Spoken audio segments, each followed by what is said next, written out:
کو ایک واقعہ سناتا ہوں بڑا مزے کا۔ اشفاق احمد لکھتے ہیں واقعہ ایسے ہے کہ ایک بادشاہ کی سلطنت تھی، اس سلطنت میں ایک شخص تھا، اس کے پاس ایک انتہائی نایاب گھوڑا تھا، اتنا نایاب کہ بادشاہ اس کا شدائی ہو گیا، اور بادشاہ بہت زیادہ شدائی تھا گھوڑوں کا۔ بادشاہ نے کہا یار اس شخص سے یہ گھوڑا لے آؤ، میں نے خریدنا۔ اس کا وزیر گیا، شخص کو کہا کہ گھوڑا بیچ دے اپنا۔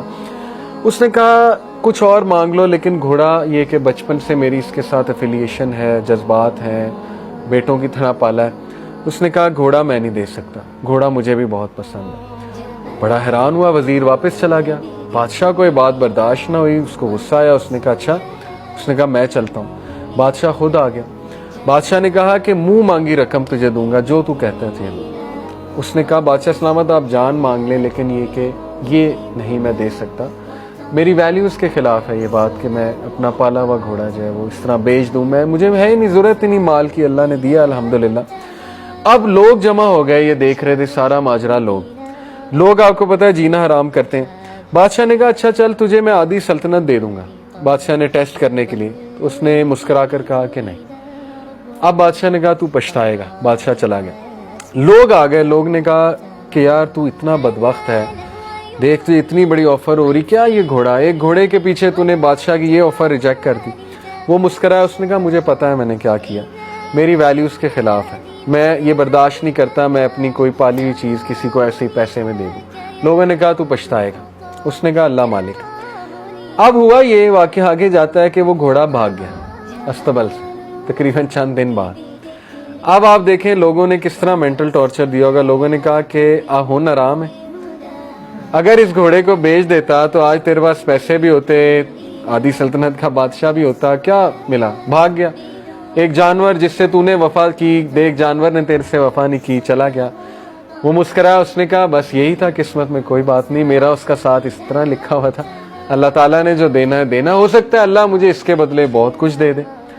اب ہوا یہ مزے کی بات، لکھنے والے لکھتے ہیں کہ وہ گھوڑا اپنے پیچھے 12 گھوڑے لے آئے جنگل سے۔ وہ گھوڑا ایسا تھا، گھوڑوں کا سردار تھا۔ اب جب وہ 12 گھوڑے اس کے پیچھے آ گئے تو لوگ پھر جمع ہو گئے۔ اب لوگوں نے رویہ چینج کر لیا۔ بتانے کا مقصد پتہ ہے کیا رائٹر کا، کہ لوگ چینج ہوتے ہیں واقعات کے مطابق، حالات کے مطابق، ایک واقعے کو پکڑ کے نا پوری لائف کو پینٹ کر دیتے ہیں۔ اب لوگوں نے کہا اچھا تو تو بڑا عقل مند ہے، تو نے تو اس کو ٹرین کیا ہوا تھا، ہمیں تو پتہ ہی نہیں، اصل میں تو 12 گھوڑے اور لانا چاہتا تھا تاکہ ایک کی بجائے 13 گھوڑے بیچیں اور تجھے زیادہ مال ملے۔ تو وہ ہنسا، کہتا ہے نہیں تم لوگ بیوقوف ہو، ایسی کوئی بات نہیں، بس اللہ نے دینا تھا، اللہ نے مجھے اس کے بدلے دیا، اور میرا اللہ پہ بلیف ہے، جو ہوتا ہے بہتری کے لیے ہوتا ہے۔ وہ ابھی تک رائٹ انٹرپریٹیشنز کر رہا ہے، ٹھیک ہے۔ اس کے بعد یہ ہوا کہ اس کے گھوڑے پہ اس کا بیٹا بیٹھا ہوا تھا، اکلوتا بیٹا، گھوڑے نے اسے گرایا، اس کے بیٹے کی ٹانگ ٹوٹ گئی۔ اب وہ پھر آگے لوگ، دیکھا منوس گھوڑا ہے، تیرا اکلوتا بیٹا، تیرا کون سہارا بنے گا؟ اس نے کہا بھائی دیکھو یہ اللہ کی طرف سے ہوا ہے، اللہ مالک ہے، میرا سہارا اللہ ہے، میرا بیٹا ٹھیک ہے اس کی ٹانگ ٹوٹ گئی، لیکن یہ کہ دکھ تو بہت ہے، بٹ یہ کہ میری نظروں کے سامنے رہے گا، چلو اللہ تعالیٰ اس سے کوئی بہتری لائے گا۔ ایسا ہی ہوا، جنگ چھڑی اس میں علاقے میں، اور اس دور کا رول تھا کہ ہر ایسا بچہ جو چل پھر سکتا ہے اس کے ہاتھ میں تلوار پکڑائی جاتی تھی کہ آ جاؤ بھائی۔ اس کے گھر سولجرز آئے بادشاہ کے، دیکھا کہ ٹانگ ٹوٹی ہے بیٹے کی، انہوں نے کہا یہ تو ہمارے کسی کام کا نہیں، اس کے بیٹے کو چھوڑ کے چلے گئے۔ اب لوگ پھر آ گئے، کہتے تو بہت خوش قسمت ہے، تیرا بیٹا تیرے پاس ہے، لختے جگر ہمارے بیٹوں کو لے گئے، رونے لگ گئے، یہ وہ ہمارا کیا بنے گا، یہ وہ۔